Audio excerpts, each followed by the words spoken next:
So I took a look at the book, and there's a couple of quotes that I want to read and then get you to speak to just a little bit.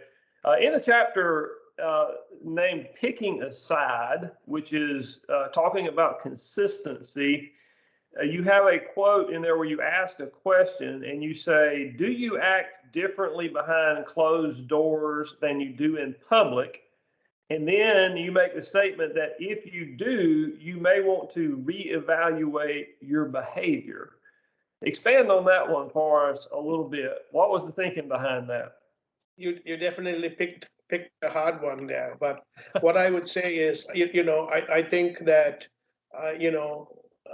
consistency is very important, right, as a Christian, right? So my brother would say to me, don't pay attention to what he says, right? But don't listen to what he's saying, listen to what he's doing, right? So another way to say that is our action is bigger than words, right?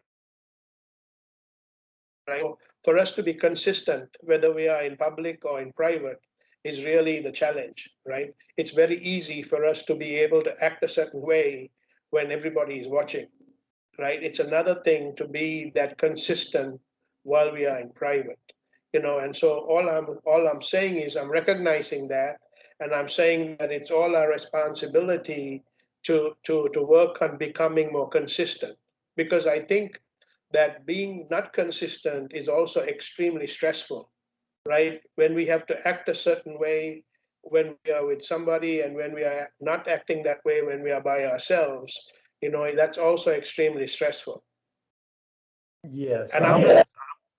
And I'm certainly not saying that I'm there yet, right? I'm a work in progress, but it's definitely a challenge for all of us to be consistent in that way. Yeah, I agree with that.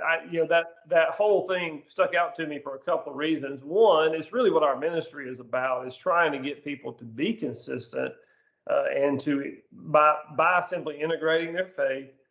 And my idea was, you go to church and you see people at church and they present a certain person to you there, and what I don't want is that if you meet that person on Monday night or Saturday night, you hopefully would meet the exact same person because they're consistent in their faith. So that's one thing.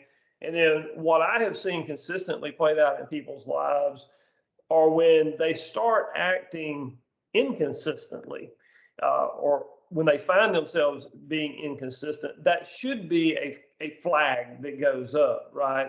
Where they stop and say, okay, I'm being this way in public, but at home I'm being this way. Or maybe when I'm traveling with work and I'm out on the road, I'm one way, but when I'm back in town where people recognize me, I'm a different way. That should raise a flag and really make people stop and evaluate, what am I doing? Because I have seen, some major problems come out of those inconsistencies. And so the point resonated with me, in the book that we should be doing that.